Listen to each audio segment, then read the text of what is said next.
Bienvenue, aujourd'hui nous allons continuer le chapitre des critères de divisibilité, mais aujourd'hui nous allons apprendre quand est-ce qu'un nombre est divisible par 3 et par 9. Quand est-ce qu'un nombre est divisible par 3? On sait très bien qu'on doit effectuer par exemple des divisions et si le reste est 0, alors le nombre est divisible par 3. Et ce n'est pas un problème avec les petits nombres, par exemple 18, 24, 36. Ce sont des multiples de 3, donc ils sont divisibles par 3. Mais que faire si nous avons de grands nombres? Effectuer une division, c'est quelque chose qui n'est pas assez adéquat dans ce cas-là.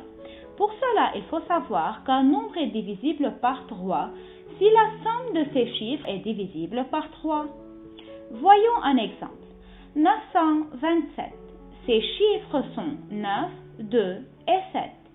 Et la somme veut dire faire le plus. Donc on additionne 9 plus 2 plus 7 pour obtenir 18.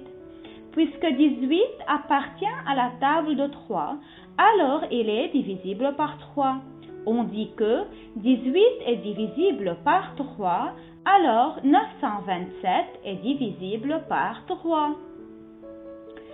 1685. C'est un grand nombre. Pour savoir s'il est divisible par 3, on additionne ces chiffres qui sont 1, 6, 8 et 5. Si on les additionne, on obtient 20, mais 20 n'est pas divisible par 3, alors 1685 n'est pas divisible par 3. De même, si un nombre est divisible par 9, on dit qu'un nombre est divisible par 9 si la somme de ses chiffres est divisible par 9.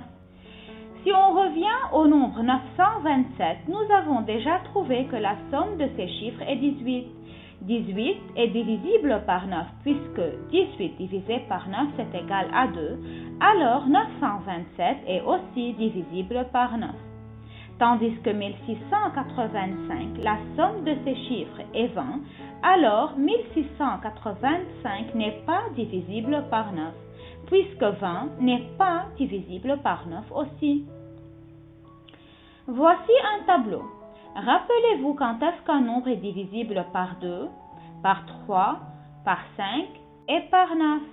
Faites attention que pour savoir si un nombre est divisible par 3 ou bien par 9, on ne doit pas regarder le chiffre des unités comme dans le cas des nombres divisibles par 2 et 5. On doit calculer la somme des chiffres du nombre. Lorsque vous terminez, vous pouvez revoir la correction. J'espère que vous avez bien compris la leçon. Merci les élèves.